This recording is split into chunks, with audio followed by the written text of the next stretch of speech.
중국 진나라 환원이라는 사람이 총나라로 가던 도중에 자기 하인과 함께 배를 타고 이동하게 되었습니다.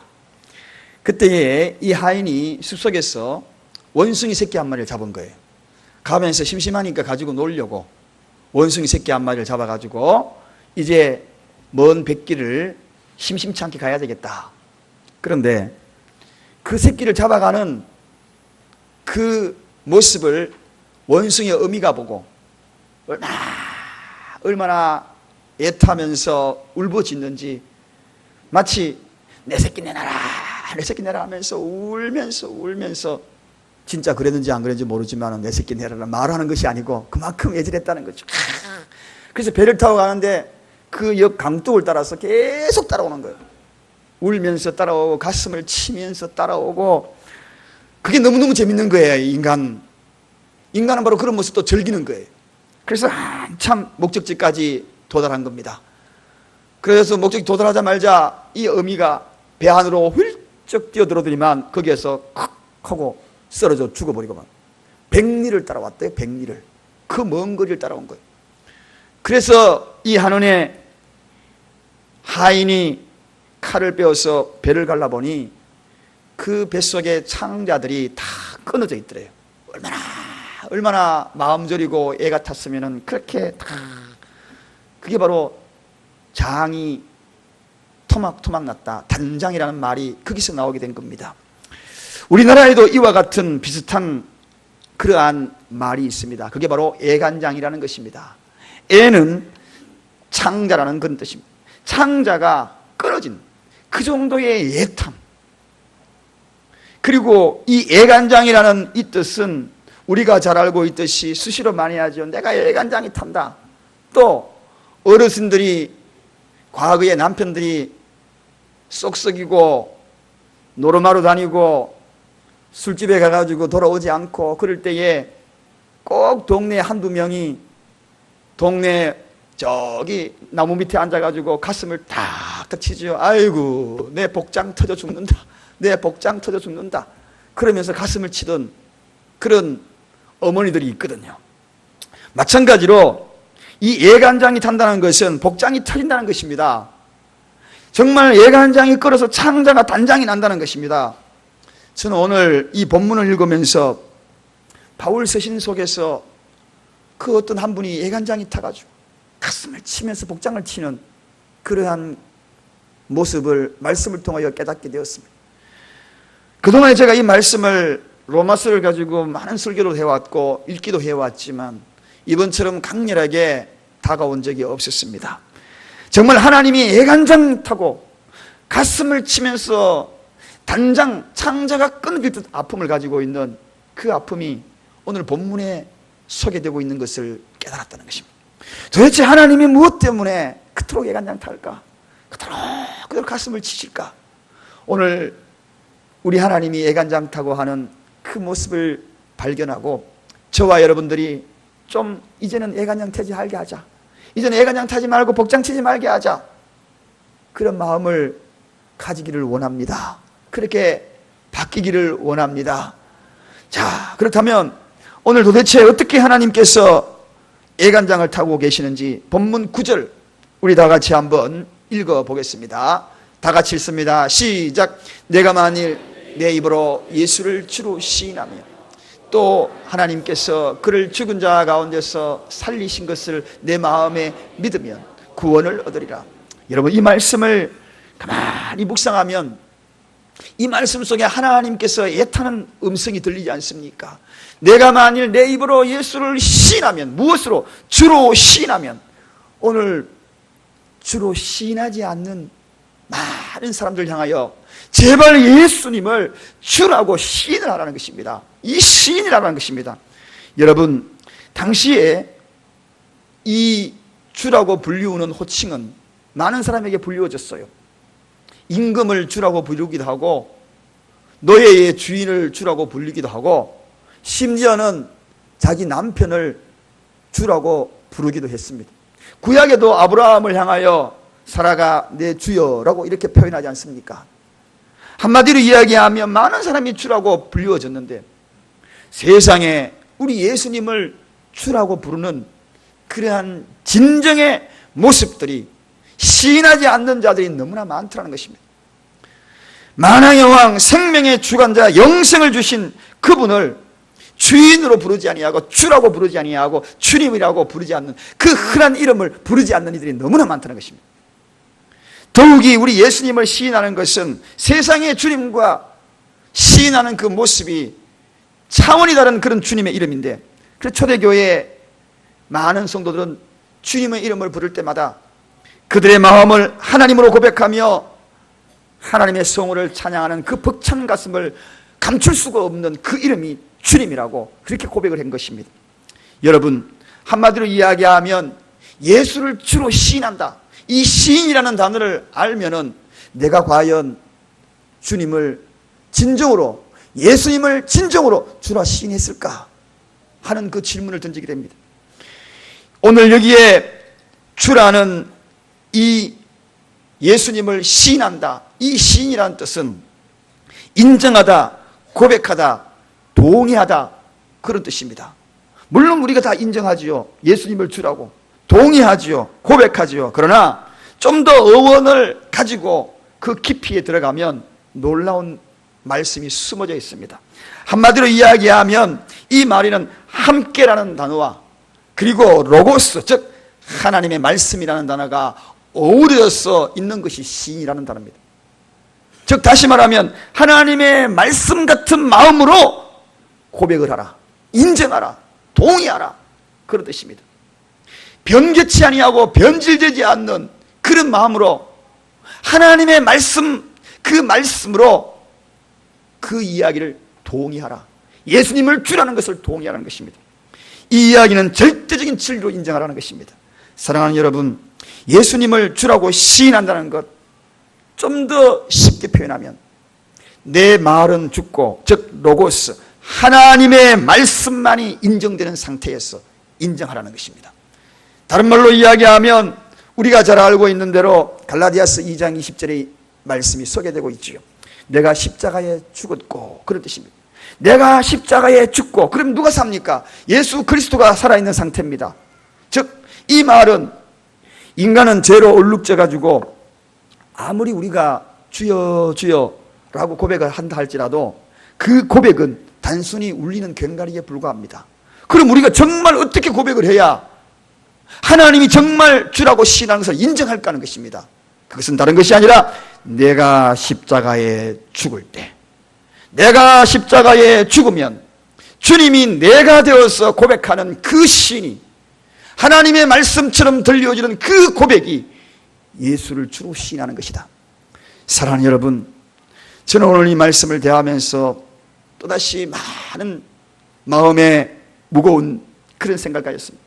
그동안에 과연 내가 주여 라고 고백하고 시인할 때마다 나는 십자가에 죽어졌는가 하는 것입니다. 주여라고 고백하고 시인할 때마다 나는 십자가에 내가 죽음으로 말미암아 예수님이 대신 내가 되어서 고백되어질 때에 그게 바로 주를 시인하는 것이다, 예수를 시인하는 것이다. 하나님이 바로 이것을 받으신다는 것입니다. 오늘날 이 시대에 주님의 이름이 많이 불려지고 있습니다. 그러나 정녕 우리가 십자가에 죽어서 예수님이 내가 되어서 고백하는 그 고백의 시인일까 하는 그 생각을, 질문을 던지지 않을 수가 없다는 것입니다. 오늘 주로 시인할 때에, 이렇게 시인할 때에 내가 십자가에 죽어서 내가, 주님이 내가 되어 고백할 때에, 그때에 하나님이 진정으로 받으시는구나, 진정으로 받으시는구나. 그때 비로소 영적인 고아가 영원한 하나님의 아들이 되는구나, 영원한 하나님의 자녀가 되는구나. 사랑하는 여러분, 오늘 이 시간 십자가에 저와 여러분이 죽음으로 말미암아 예수님이 내 대신 살아서 고백되어지는 시인이 오늘 이 예배를 통하여 일어나기를 주님의 이름으로 간절히 축원드립니다. 그 예배를 하나님이 받으시고, 그 예배를 통하여 하나님이 은혜를 내리시고, 그 예배를 하나님이 아벨의 예배다, 그 예배를 하나님이 인정하는 예배다, 오늘날 많은 예배를 드리고 많은 예수님을 주라고 고백을 했건만 알고 보면 나는 아직 살아있는 거예요. 아직 나는 살아있는 거예요. 절대자 하나님을 인정하는 그러한 고백은 십자가에 내가 죽어야 되는 것입니다. 그러므로 말미암아 예수님이 대신 내가 되어서 고백되어지는 그러한 고백이야말로 진정한 하나님의 아들로 인정받는 그러한 시인이다. 이 시인이 위대한 것입니다. 예배 때마다 이러한 예수를 주로 시인하는 예배가 되기를 주님의 이름으로 간절히 축원드립니다. 조선조 왕 숙종이 어느 날 평상복 차림을 하고 왕의 옷을 다 벗어버리고 변장하여서 민정 시찰을 나간 겁니다. 부하들 몇 명 데리고 다 사복을 입고 나가니 왕을 알아보지 못했죠. 그런데 저 구석에 가보니까 어느 선비가 시리에 빠져가지고 실망하고 있는 겁니다. 여보시오, 당신이 왜 그렇게 시리에 빠져 실망하고 있어? 그렇게 질문하니까 이 선비가 당신은 누군지 모르지만 나는 과거에 수차례 떨어져가지고 이제는 집에 돌아갈 면목도 없습니다. 내 아내 얼굴 볼 수도 없고 내 자식들 앞에 설 수도 없고 정말 이제는 낙심할 수밖에 없습니다. 그렇게 이야기합니다. 그러니까 이 숙종 임금님이 그 선비에게 이야기합니다. 참 안 됐구려. 그러면 당신 아무 뱃설이라도 할 수 있어. 그렇게 이야기하니까 이 선비가 당신이 누군지는 모르지만 제가 아무 뱃설이라도 시켜주면 하지요. 그렇게 대답을 합니다. 그러면 군수할 수 있겠어? 야, 군수도 하지요. 판사할 수 있겠어? 아이고, 판사도 하지요. 정상할 수 있겠어요? 정상하지요. 그런데 마지막 질문하는 겁니다. 그러면 이 나라 왕이 할 수 있겠어? 그렇게 하니까 갑자기 선비가 벌떡 자리에 나더니만 이 왕인 줄 모르고 그 질문하는 그 숙종 임금의 뺨을 불이 나게 때리면서 여보시오 소리를 지르면서 그분은 이 나라 왕입니다. 내가 어찌 왕이 될 수 있겠소? 이 나라의 왕은 오직 그분 한 분밖에 없습니다. 내가 보고 역적질하란 말이야 하면서 고래고래 고함을 지르더래요. 옆에 있던 부하들이 왕의 뺨을 쳤으니까 이거는 죽음이잖아요. 달려들어가지고 멱살을 잡고 막 이제 너 죽었다라고 달려드는 그 순간에 이 숙종왕이 멈춰라. 이 사람이야말로 진짜 충성된 그러한 신하구나. 왜냐하면 이 나라의 왕으로 나를 시인하고 있지 않느냐. 어떤 환경과 상황 좋은 여건이 다가온다 할지라도 왕만큼은 나로 인정해 주지 않느냐. 그러면서 그를 데리고 관직해 주고 마지막에는 정성까지 했다는 그러한 이야기가 전해오고 있습니다. 여러분 그렇습니다. 이렇게 왕을 시인해도 이런 놀라운 일이 벌어지는데 만왕의 왕 예수 그리스도 그분을 시인하는 것, 저와 여러분이 예수를 믿는 그 순간부터 하나님의 자녀가 되는 권세를 누리는 그 순간부터 우리는 십자가의 죽음을 통하여 그분이 내가 되어서 끊임없이 시인될 때에 영원한 생명으로 옮겨지고 오늘 여기와 마찬가지로 구원을 얻게 되는 놀라운 축복을 누리게 되는 것입니다. 이것이 바로 구원의 반열에 들어가는 것입니다. 사랑하는 여러분, 오늘 본문에도 그런 내용이 소개되고 있지 않습니까? 하나님께서 그를 죽은 자 가운데 살리신 것은 십자가에 우리가 죽음으로 말미암아 그분이 내가 되어서 우리를 살리시는 그 놀라운 은혜의 반열에 들어갈 수 있는 것은 시인하는 것입니다. 죽음으로 시인하고 하나님의 말씀과 더불어 시인될 때에 저는 솔직히 이 말씀을 전하면서 믿음의 선조들을 생각하며 저의 부끄러움을 느낍니다.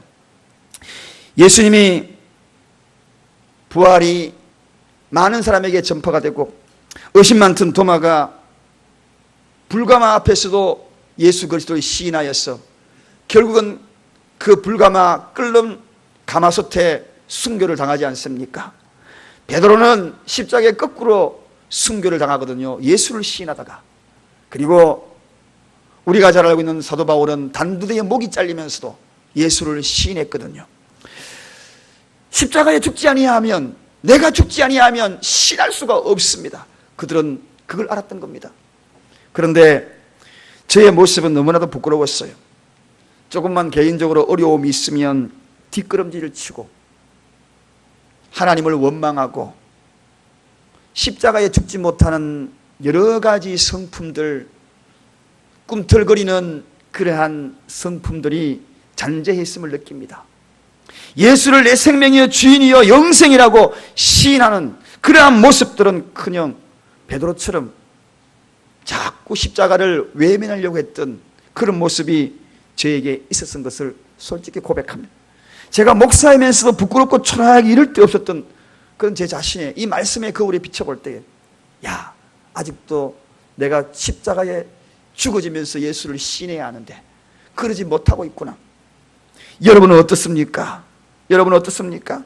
우리가 십자가에 죽는다라고 늘 그렇게 고백을 하면서 저 멀리 십자가 그림자 보면서 오히려 외면해 버리지 않습니까? 십자가에 올라가기는커녕 예수 쳐다보지도 않으려고 오히려 그 고통을 외면해 버리려고 그러지 않았습니까? 그러면서 우리가 주여 주여라고 그렇게 고래고래 그분의 이름을 부르지는 않았습니까? 내가 십자가에 죽으면 그분이 내가 내 모습이 그분이 되어서 고백되어지는 그런 시인이 되지 못하지는 않았는지요? 조금만 힘든 환경이 부딪히면 그저 물러서 버리고 그리고 외면해 버리지는 않았는가?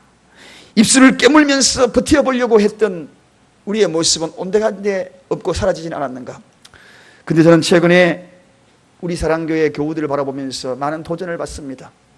야, 저런 환경 속에서도 저렇게 어려운 고통이 여러 가지 겹겹이 쌓여 있음에도 불구하고 예수님을 시인하고 있구나. 주로 시인하고 있구나.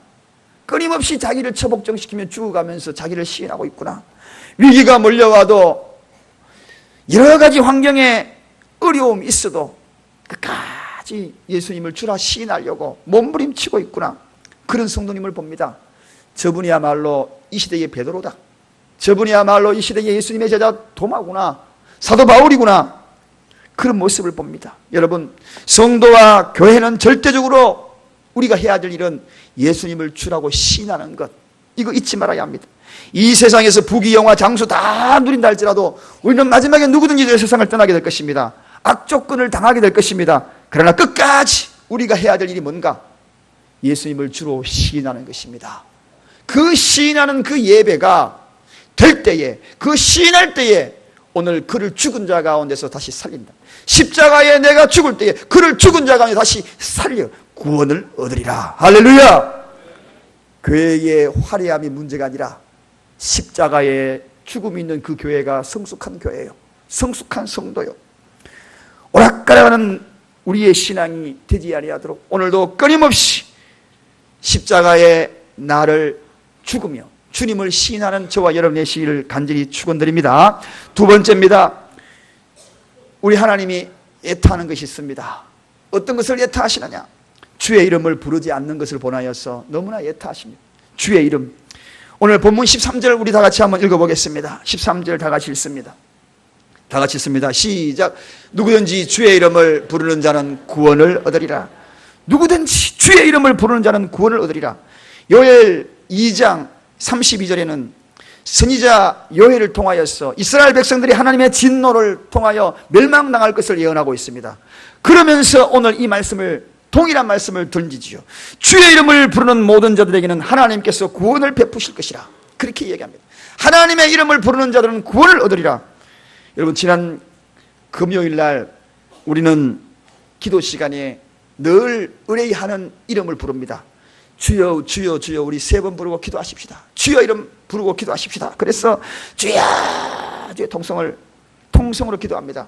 주여 이름 부르면서 무슨 생각을 하시나요? 주님의 이름을 부르면서 간절함이 있으신가요? 통성기도가 하자고 하니 그저 흉내를 내는 그런 이름은 아니겠지요. 어머니 이름 부르는 것처럼, 아버지 이름 부르는 것처럼, 친구 이름 부르는 것처럼 그런 이름 부르는 것이 아니겠지요.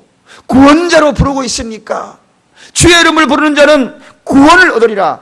건져내리라. 여러 환경에서 건져내리라. 위기에서 건져내리라. 사망의 엄침한 골짜기에서도 건져내리라. 불 가운데서도 건져내리라. 물 가운데서도 건져내리라. 그 확신 가지고 그의 이름을 부르고 있습니까?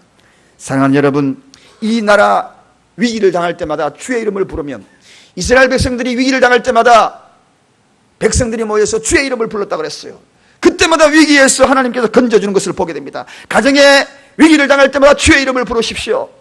구원하여 주시고 건져내신다는 것이 바로 구원하신다는 뜻입니다. 영혼의 구원뿐만 아닙니다. 환경의 구원, 상황의 구원.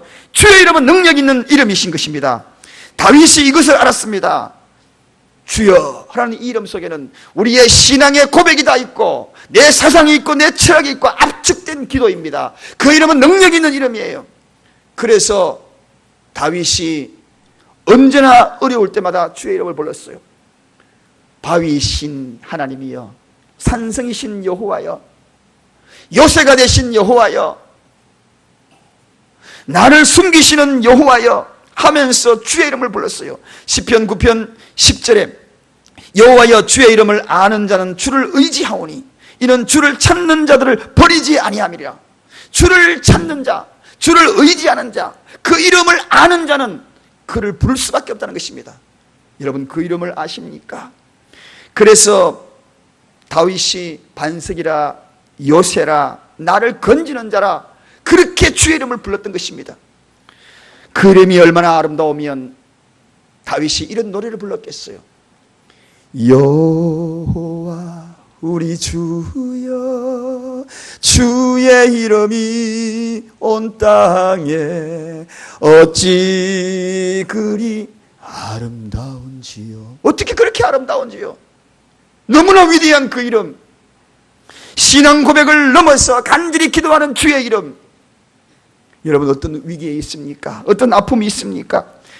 우리의 인생의 마무리도 주의 이름을 부르면서 마무리해야 돼요. 저는 어떤 성도님이 어제 저녁 시간대쯤에 갑자기 화상 전화가 걸려온 거예요. 깜짝 놀랐어요. 그래서 화상 전화를 탁 받았어요. 받아보니까 아주 연세 드신 어머님, 그 어머님과 함께 얼굴을 맞대고 그 얼굴에 서로서로 비치면서 목사님 기도해 주세요 그러더라고요. 제가 눈물이 울컥 쏟아지더라고요. 제가 그때 차 속에 있었거든요. 근데 제가 참 놀라운 것은 볼륨을 완전히 줄여놨거든요. 줄여놨는데 하필 그게 딱 눈에 떠있는 거예요. 어머니를 위해서 기도했어요. 그걸 저는 생각했어요. 주의 이름을 부르게 하려고, 마지막 때에 이름을 부르게 하려고 저렇게 전화 연결해서 마지막 인생을 마무리할 때 마지막 호흡이 닿는 그 순간에 주님의 이름을 부르게, 주의 이름을 부르는 자는 구원을 얻으리라 하는 그 확신이 있는데 그 이야기를, 그 모습을 보면서 저는 마음에 확신이 오는 거예요. 저 어머니 구원받았다. 중풍병자 4명을 내리던, 지붕을 뜯고 내리던 그 모습 속에 예수님은 그들의 믿음을 통하여 그를 구원하여 주셨던 것처럼 삭개오 집안에 예수님이 방문하여서 이 집에 구원이 임했다라고 말씀하셨던 그분의 음성들이 제 마음에 확 와닿는 거예요. 기도했습니다. 하나님, 이 영혼 하나님께서 꼭 영원한 나라에 안착하게 될 줄로 믿습니다. 그러니까 아멘, 아멘 소리가 막 들리시더라고요. 아멘 하세요 어머님 그러고 아멘 소리가 막 들려요. 너무나 감사했어요. 사랑하는 여러분, 우리의 마지막 인생에 불러야 될 이름이 누굽니까? 그때는요, 자식 이름 아무리 불러도 소용없어요. 남편 이름 불러도 소용이 없고 아내 이름 불러도 소용이 없어요. 휘휘 저었고 아무리 잡아도 잡을 것 아무것도 없어요. 정말 우리가 불러야 이름은 주의 이름인 것입니다. 그래야지 구원을 얻는 것입니다. 영생의 모든 것을 우리에게 허락하여 주실 그분의 이름을 불러야지요. 여러분, 사랑하는 여러분, 주의 이름을 부르는 자, 주의 이름을 부르지 않는 모습을 보면서 갈수록 주의 이름을 부르지 않는 이들의 모습이 자꾸 줄어드는 것, 그리고 기도의 시간이 자꾸 줄어드는 그 모습을 바라보면서 우리 하나님이 지금 애간장이 녹는 거예요. 애간장이 타는 거예요. 단장의 아픔과 슬픔을 한꺼번에 누리는 그런 아픔이 우리 하나님이 지금 누리고 있는 것입니다. 세 번째입니다. 무엇 때문에 우리 하나님이 그렇게 애간장 탈까? 서로 사랑하기를 간절히 원하는, 서로 사랑해라. 사랑하는 자들아, 하나님이 이같이 우리를 사랑하셨은즉 우리도 서로 사랑하는 것이 마땅하도다. 하나님이 우리를 이렇게 사랑했는데 우리도 서로 사랑하는 것이 마땅하도다. 여러분, 하나님의 그 사랑, 엄청난 사랑에 무엇에 비유할 수 있겠습니까? 여기에 이 사랑이라는 것은, 하나님의 사랑이라는 것은 우리가 이야기하는 감성의 사랑이 아닙니다. 본성의 사랑이 아닙니다. 성령의 감동으로 발생되어지는 사랑입니다. 우리가 성도와 서로 사랑한다는 것은 감성의 사랑이 아니고 본성의 사랑과 질적으로 차원이라는 것입니다. 성령의 본질적인 그러한 감동으로 사랑하는 것이 성도의 사랑입니다. 비교가 됩니까? 그래서 원수를 사랑하라. 그게 이해가 되는 거죠. 세상에 본성적인 사랑으로 그게 가능합니까? 불가능한 거죠. 성령의 감동으로 사랑하라는 것이 이게 바로 성경의 이야기입니다. 성도의 사랑의 이야기입니다. 그런데 오늘날 본성의 사랑으로 교회에서 사랑을 하고 울고 웃고 또한 고집스러움의 애간장을 태우고 있다면 하나님이 애간장이 타는 겁니다. 하나님이 가슴을 치는 겁니다. 사랑이라는 것은 정말 위대한 것 같아요. 인간이 뭔가 한마디로 괴테는 이렇게 정의합니다. 하늘에는 별이 있고 땅에는 꽃이 있고 그리고 사람에겐 사랑이 있다. 그렇게 얘기했어요. 여러분, 하늘에 별이 없는 하늘 너무 삭막하잖아요. 그리고 땅에 꽃들이 없는 땅 너무 삭막하잖아요. 며칠 전에 제가 이렇게 새벽 예배 갔다 와가지고 우리 뒤 아파트 산책길이 있어서 싹 가니까 잡풀이 많이 있는데 그 잡풀 속에 야생 꽃들이, 조그마한 꽃들이 피어 너무 이쁜 거예요. 사람들은 발견하지 못했는지 모르지만 저에게는 그 꽃이 너무 이뻐요. 그래서 그 잡풀을 헤치고 꽃을 몇 가지를 땄어요. 꽃잎만 땄어요. 꽃잎만 이렇게 손에 쥐고 왜 땄게요? 제 아내 주려고. 제 아내한테 한번 이 꽃잎 좀 갖다 주려고. 감동 받나 안 받나 싶어서. 그래가지고 꽃을 손에 딱 이렇게 쥐고 와가지고 물에다가 딱 띄워놨어요. 그리고 이거 봐라 그래고 놀래켜 주려고. 그런데 제 아내가 먼저 본 거예요. 먼저 보고 이건 뭐야? 그럼 이거 뭐 이런 거 따고 당신 주려고. 당신 뭐 이렇게 해가지고 별로 막 탐탁하게 하는 거예요. 속으로 막 마음이 우울해지는 거 있죠. 야, 그 속으로 다음엔 꽃잎 절대로 따주나 봐라. 여러분, 인간은 사랑 없이 살 수 없는 존재예요.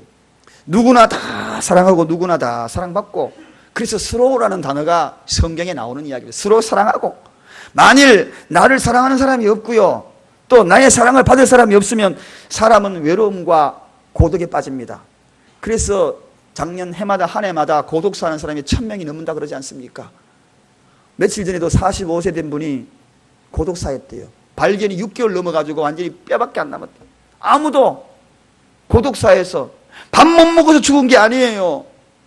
먹고 살 것이 없어 죽은 것이 아니라 사랑이 없어서 죽은 거예요. 고독사했다는 것입니다. 그래서 우리 주님은 너무나 그 사실을 잘 알았던 거예요. 사랑이 없으면 인간이 죽는다는 걸 너무나 잘 알았어요. 그래서 사랑은 여기에 있으니 우리가 하나님을 사랑한 것이 아니요 하나님이 우리를 먼저 사랑하사 찾아오셨다는 거예요. 고독하게 있는 인간을 먼저 찾아왔다는 것입니다. 사랑 여러분, 그래서 우리 믿는 사람들은요 고독해요. 그러나 안 고독해요. 외로워요. 안 외로워요. 왜? 하나님이 늘 찾아오시니까. 할렐루야. 우리 믿는 사람은 언제나 찾아오시는 하나님이 있기 때문에 이 사랑을 안다는 것은 서로 사랑을 하라는 것입니다. 하나님의 사랑을 입었다면 오늘 본문에처럼 사랑하는 자들아 하나님이 이같이 우리를 사랑했는데 우리도 서로 사랑하는 것이 마땅하니라. 그 사랑을 입고 사는 사람을 보면 하나님이 애간장을 타는 거예요. 애간장 타는. 내가 그토록 사랑해서 찾아가는 사랑을 했는데 사랑하는 그 사랑을 입고 사는 사람 보면 우리 하나님이 애간장을 타는, 제발 좀 사랑해라. 그 사랑은 본능적인 사랑이 아니요 본능을 뛰어넘은 성령의 사랑이에요. 그 사랑을 하지 않는 모습을 보면서 하나님이 애간장을 타는 것입니다. 사랑에 대한 아름다운 글들이 참 많아요. 사랑할 때는 바보가 된대요. 바보 알죠? 이래도 후 걷고 저래도 후 걷는 거. 우리 다 같이 한번 따라 하십시다. 오늘부터 바보가 됩시다. 진짜 바보. 사랑하면 진짜 바보가 돼요. 막 뭐라 그래도 이렇게 웃는 거 바보가 되는 거죠. 사랑하면 장님이 된대요.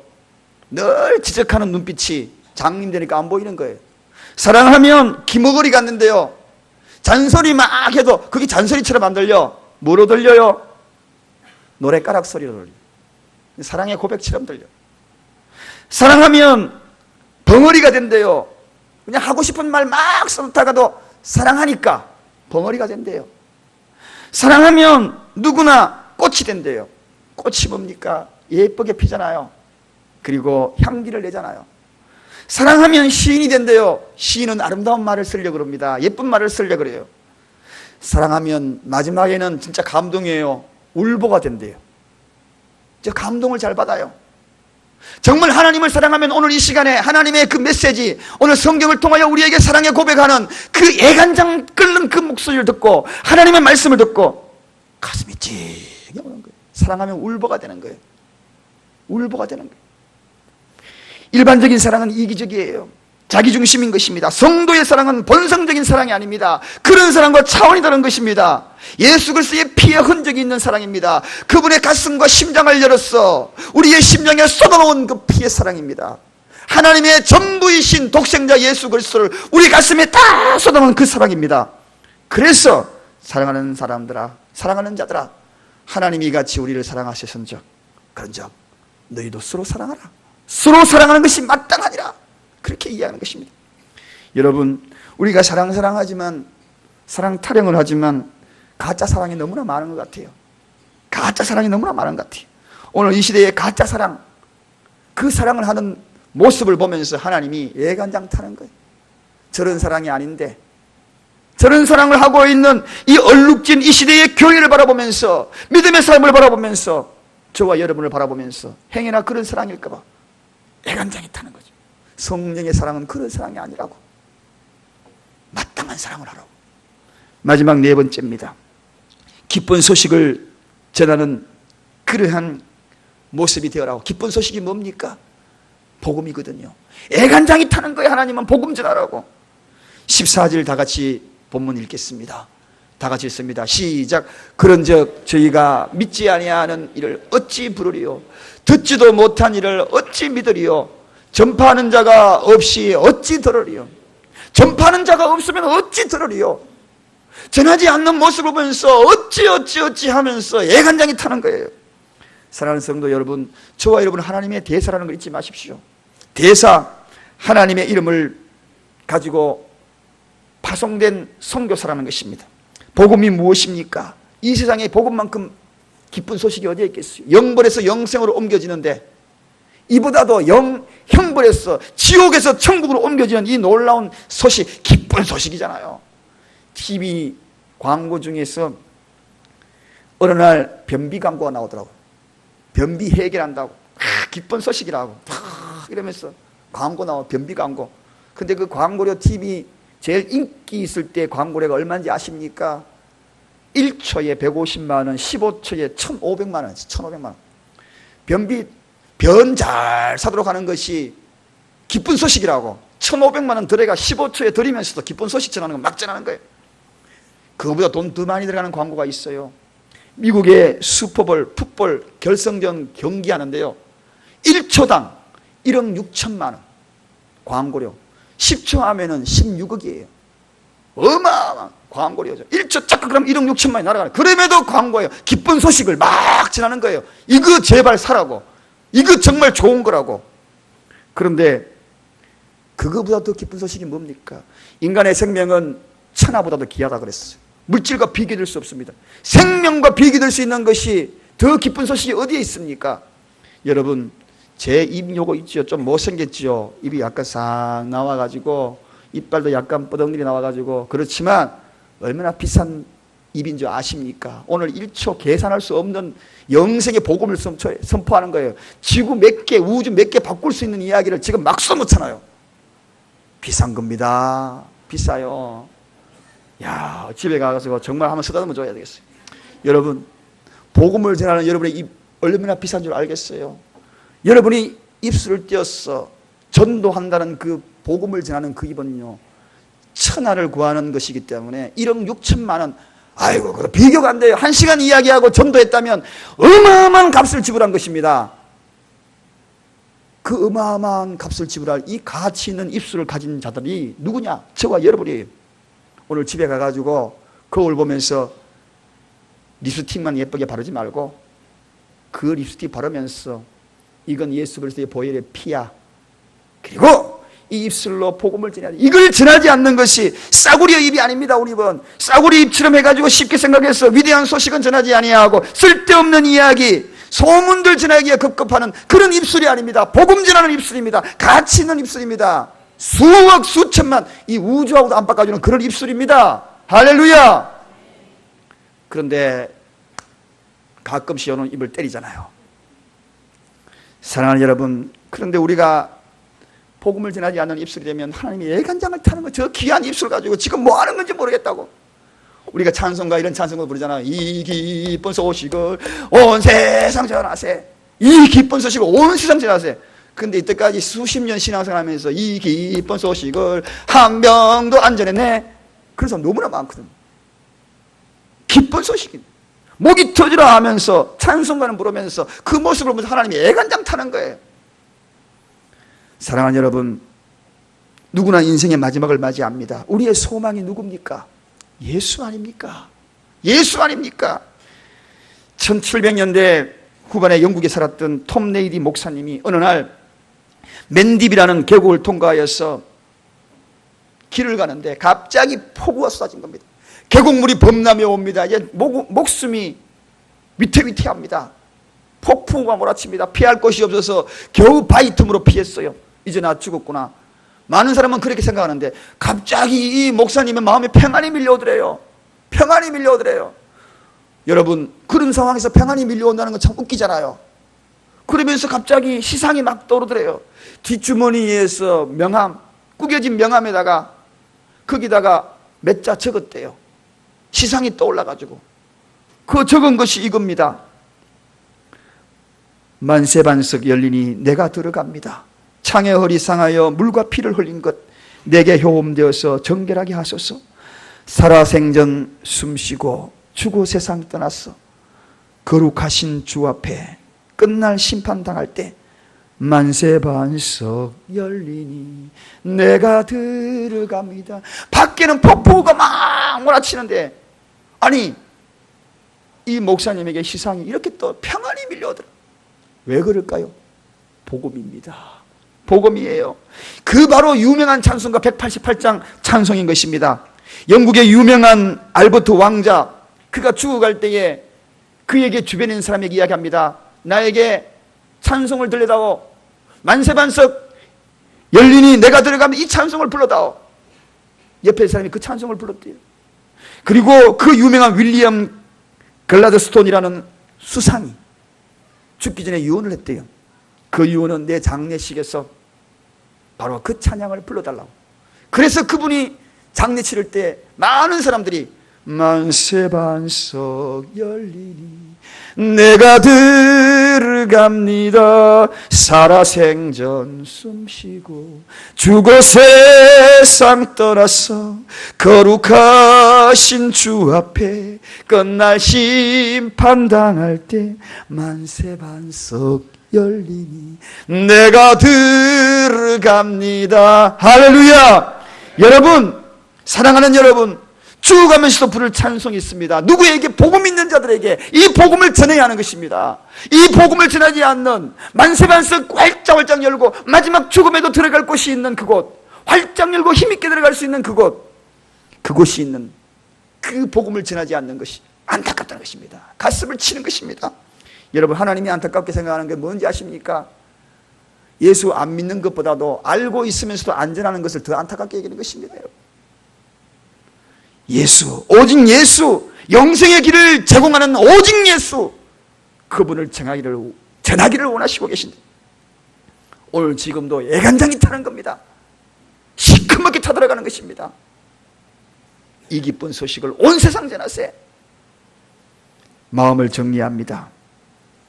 그분은 지금도 애간장이 탄다. 무엇으로? 시인하지 않는다. 예수로 시인하지 않는다.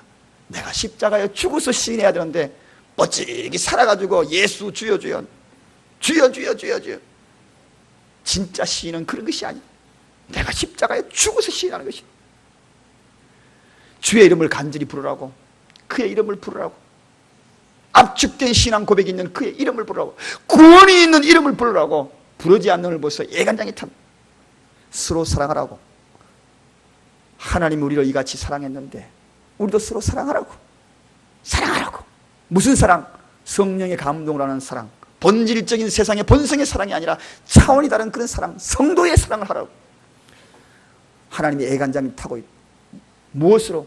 기쁜 소식을 전하라고. 복음을 전하지 않는 자를 향하여서 애간장이 타는 이 말씀을 가슴에 새기며 그 애간장 타는 것을 조금이라도 부딪히며 한번 생각해보는 저와 여러분이 시기를 주님의 이름으로 간절히 축원드립니다.